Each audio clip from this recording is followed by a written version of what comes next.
ጤና ይስጥልን። እንደናችሁ ሰላም ናችሁ? ሀዲ ፋሚሊ ቲዩብ ነኝ።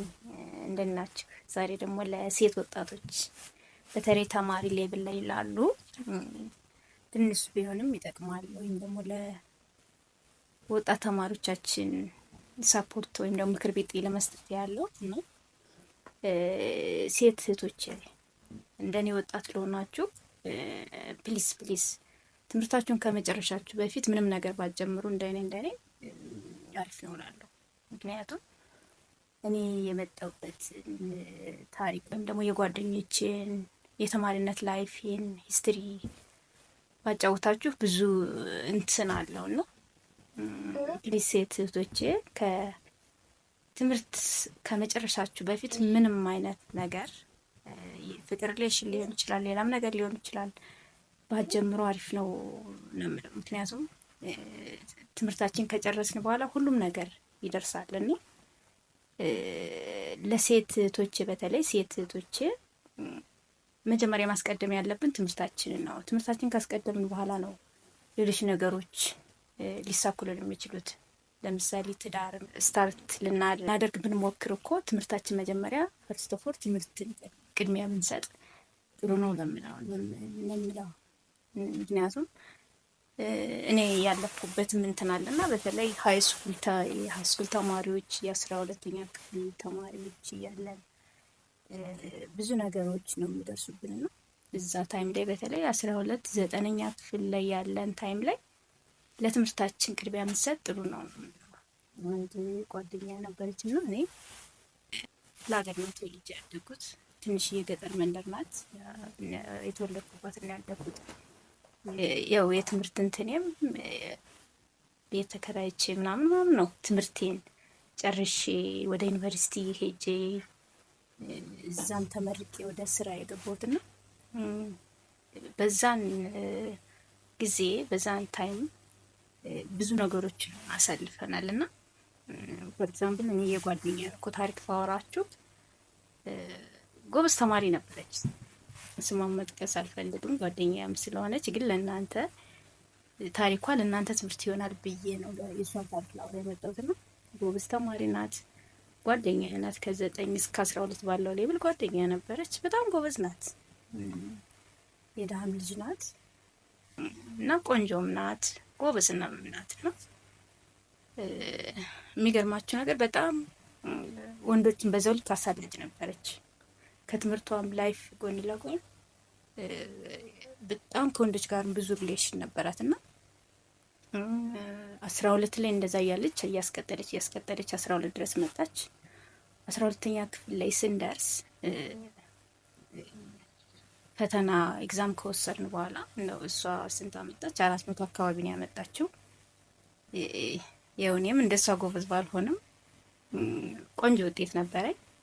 እኔ ወደ ሰመራ ዩኒቨርሲቲ ስመደብ እሷ አዲስ አበባ ዩኒቨርሲቲ ደረሳት። ምክንያቱም በጣም ጎበዝ ነበረች ልጅቷ። ጥሩ ውጤት ያመጡ ልጆች ቅድሚያ ለአዲስ አበባ ዩኒቨርሲቲ ነበር በፊት ቅድሚያ የሚሰጠው። መቼ መሰላችሁ? 2007 አካባቢ ነበር የ12 ኤግዛም የወሰድነውና በዛን ታይም እሷ የኔ ጓደኛ 400 አካባቢ ነበር የመጣችው። ወደ አዲስ አበባ ዩኒቨርሲቲ ገባች። እኔ ወደ ሰመራ ዩኒቨርሲቲ ገባሁኝ። ያው በውጤታችን ሌብል መሰረት ማለት ነው። እና እሷ አዲስ አበባ ዩኒቨርሲቲ ገባች። አዲስ አበባ ዩኒቨርሲቲ ስገባ ያው በፊቱ እንትኑ አለቀቀትም ነበርና እዚህም መታ ከትምህርቷ ውጭ ብዙ ነገሮች ነበር ሰሰበኝ። ያው የሪሌሽኖችን እንትን ነበረ ምናምን ከብዙ እንትኖች ጋር ተወጣ ነበረ። በቃ ላይፏን ከዛ ጋር ነው እንትን ያለችውና መጨረሻ ላይ እኔ ከሰመራ ዩኒቨርሲቲ እግዚአብሔር ይመስገን ተመርቄ ስወጣ በመሀል አንደዋወልም ነበር። እሷን ወደ ክፍለ ሀገር ስመለስ ያገኘኋትና ለካ የልጅ መጥቶ ነበረ በመሀል። ልጇን ይዛ አመትም አልጨረሰችም። አመት አካባቢ እንትን ሳትል ወደ ክፍለ ሀገር ተመልሳለች። አስቡት እንግዲህ 400 ያህል ውጤት ይዛ አዲስ አበባ ዩኒቨርሲቲ የገባች ልጅ ያው በጥንቃቄ ጉድለትና በተለያዩ ነገሮች አቋርጣ ልጅ እዛ ወደ ሀገር ቤት ተመለሰች። ወደ ትምህርቷን አልቀጠለችም፣ በዛው ነው ስቶፕ ያደረገችው። እና ቢያንስ ሁሉም ነገር ያው የፍቅር ሪሌሽን ምንም ብዙም ነገር ሊኖር ይችላል፣ ግን ቅድሚያ ትምህርታችንን ብንሰጥ።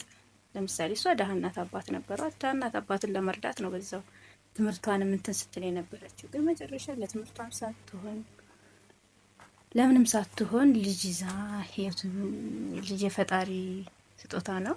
ግን ይህንም ደግሞ ቅድሚያ ላለማሳሰብ እሷ በትምህርቷም ለብዙ ነገር ሳትሆን ቀርታለች። አሁን ድረስ ትምህርቷን ሳትቀጥል እና ይህ ነገር እንዳይፈጠር እኔ በተለይ ለወጣቶች ለሀይ ስኩል አካባቢ ላሉ ልጆች ብዙ ጊዜ ያለው ፍላገር አዲስ አበባ ብዙ ነገሮች ላይ ብዙ ህይወታቸው የሚበላሽ ሴቶች አሉ። መንገድ ላይ ልጅ የሚወጡ ልጅ ይዘው የሚወጡ እነሱም ያው በዚህ በተፈጠረ አጋጣሚ ነውና ቅድሚያ ለትምህርታችን ጊዜ ብንሰጥ፣ ለጥናት ለእውቀት።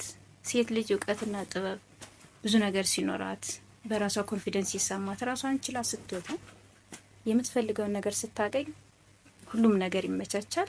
የምትፈልገውን እኛም ሁሉም ብዙንም ነገር መርጠን ማድረግ የምትችለው ነገር ነውና ቅድሚያ ሴቶዬ በተለይ ለሴቶች እኛ ነን አንዴ ከተሰጠ እንላለን ልባችን ከተነካ እና ለትምህርታችን ሰጠን ለጥናታችን እና ራሳችንን ጠብቀን እውቀት ትምህርታችን ከተመረቅ ብዙ ነገር ከደረስን በኋላ ለሌሎች ጊዜ ብንሰጥ ነው እና ፈርስት ፕላናችን ትምህርት ቢሆን ከትምህርት ከተማር በኋላ ንግድም ብዙ ነገር የሚያስሰብነው ነገር ማሟላት እንችላለን። ግን ቅድሚያ ለትምህርት ቢሆን ከባል ከትዳሩ ከሌላው ከፍቅር ሪሌሽንም በፊት ለትምህርት ጊዜ ብንሰጥ እኔ ከኔ ተሞክሮ ከሌሎችም ከጓደኞች የተሞክሮ አንጻር ነው ልላችሁ የምችለው ነው።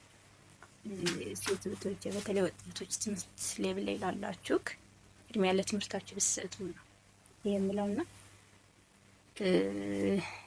ልላችሁ ፈልጌ ነው ዛሬ በአደይ ፋሚሊ ቪዲዮዬ ለማለት ፈልጌ ነው። ተጠቀማችሁ ደግሞ ኮሜንት ላይ አስተያየት ጻፉልኝ። እኔ የወጣሁበት ውጣ ውረድ ሰበራ ዩኒቨርሲቲ ገብቼ እንዴት ተመርቄ እንደወጣሁ ያን ሙቀት አሸንፌ 2007 ነው ወደ ሰመራ ዩኒቨርሲቲ የገባሁት። 2009 የተመረቅኩት እኔ በዛን ታይም በጣም ሙቀት ነበረ። ያው ፍሬሽ ሌቭል ላይ ያለ ቻሌንጆች ነበሩ። ሁሉም ተማሪ ላይ ያለ እንትን አለና ያቺን ወደ ዩኒቨርሲቲ ስንገባ ፍሬሽ ሌቭል ላይ ያለችዋን እንትን እንዴት በብልጠት መውጣት እንደምንችል ምክንያቱም ሃይ ስኩል ሌቭል እና ዩኒቨርሲቲ ስንገባ የአንድ አመቷ ፍሬሽ ሌቭል ላይ ያለችን እንትን ተመሳሳይ ናት። ምክንያቱም ፍሬሽ ሆነ ስንገባ ብዙ የሚያታሉ ነገር እሱ ጋር በደንብ መጠንቀቅ እንዳለብን በተለይ ደግሞ እምነታችን አስቀድመን በሁሉም ዘንድ ጸሎት አድርገን እምነትን አስቀድመን የትም ቦታ ላይ ምንም ነገር ስንጀምር ጸሎትን ቅድሚያ ብንሰጥ ጸሎት አድርገን ብንወጣ እዛም ቢሆን ለምሳሌ ፍሬሽ ሌቭል ላይ ያለ ወደ ዩኒቨርሲቲ ከገባን በኋላ ማለት የሰንበት ትምህርት ቤቶች ምናምን ኮርሶች ይሰጣሉ። እሱ ላይ ከባብል የሚያደርጉ እንትኖች አሉና እሱ ላይ ብንሳተፍ እንዲሁም የጓደኛ አመራረጣችን ሌብልን ብናስተካክል አሁን ለምሳሌ ወደ ዩኒቨርሲቲ ዳይሬክት ከደረስን በኋላ ብዙ አይነት ባህሪ ያላቸው ለምሳሌ ብዙ ነገር ባህሪ ያላቸው አሉ። ከብዙ አይነት ሰዎች ጋር ከብዙ ዳይሬክሽን የመጡ ብዙ አይነት ባህሪ ያለ ብዙ ቋንቋ የሚችሉ ብዙ አይነት ሰዎች ነው የሚገጥመን። ከሱ ጋር አንድነት ወይም ደግሞ ዳይቨርሲቲውን ወደ አንድ አመተን እንዴት መኖር አብረን ተስማምተን እንዴት መኖር እንደሚችል እንደውም ካላ አስፈላጊ ቦታዎች እንዴት ራሳችን መቆጠብ እንደምንችል ለማውራት ፈልጌ ነው ዛሬ እንትን ያልኩትና እና ሴቶች በተለይ ወንዶችም በዛው ልክ እንትን ናቸው፣ ግን ሴቶች ደግሞ ለዚህ እንትን ተጠቂዎች ናቸውና ሴቶች ደራችሁ ቅድሚያ ለእውቀታችሁ ቅድሚያ ራሳችሁን ዱል ለማድረግ እንትን ብትሉ ነው የሚለው። አመሰግናለሁ። አስተያየት ኮሜንት ካላችሁ እንደውም የኔን ሂስትሪ የኔን ባክግራውንድ እንዳወራችሁ ከፈለጋችሁ ሌላም እንደዚህ ሂስትሪ ነገሮች ልጅ እንድመጣ ከፈለጋችሁ በኮሜንት አስተያየት ጻፉልኝ። አመሰግናለሁ።